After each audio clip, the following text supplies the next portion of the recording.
Hi everyone, welcome to my channel Rehana's పూరిల్లు. ఈరోజు చింతతొక్కు పచ్చడి ఏ విధంగా చేసుకోవాలో చూద్దాము. ఫస్ట్ పల్లీల్ని ఈ విధంగా సిమ్లో పెట్టుకొని బాగా ఫ్రై చేసుకోవాలండి. తరువాత అదే కడాయిలో పచ్చిమిర్చి కూడా యాడ్ చేసుకొని బాగా వేగే వరకు వేయించుకోవాలి.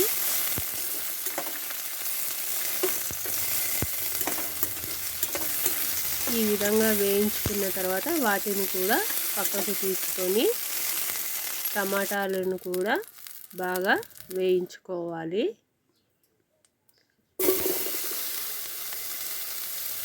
కొన్ని వాటర్ కూడా యాడ్ చేసుకొని ఆ వాటర్లోనే బాగా మగ్గించుకోవాలి టమాటాలని.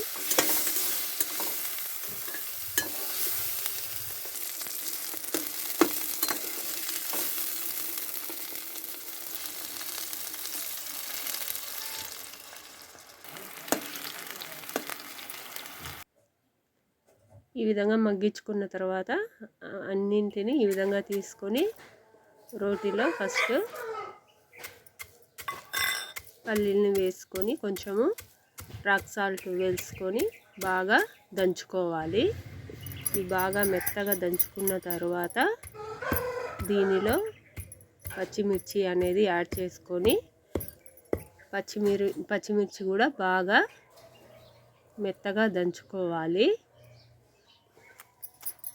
ఈ విధంగా రోట్లో చేసుకోవడం వలన పచ్చడి చాలా టేస్ట్గా ఉంటుందండి.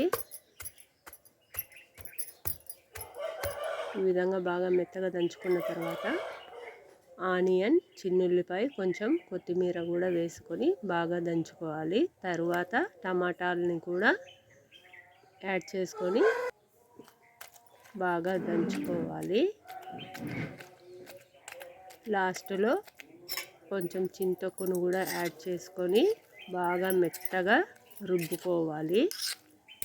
రోట్లో చేసిన పచ్చడి చాలా టేస్ట్గా ఉంటుందండి. కొంచెం పని ఎక్కువే కానీ చాలా టేస్ట్ అనేది ఎక్కువగా ఉంటుంది. మిక్సీ కన్నా రోటి పచ్చడి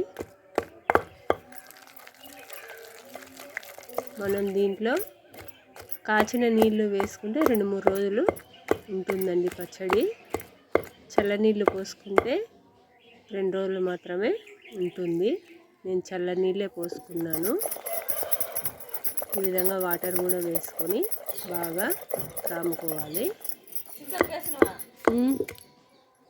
ఇప్పుడు గిన్నెలోకి డిష్ అవుట్ చేసుకుందాము. టేస్టీ రోటి పచ్చడి రెడీ. మీరు కూడా ట్రై చేసి ఏ విధంగా వచ్చిందో చెప్పండి. Thanks for watching.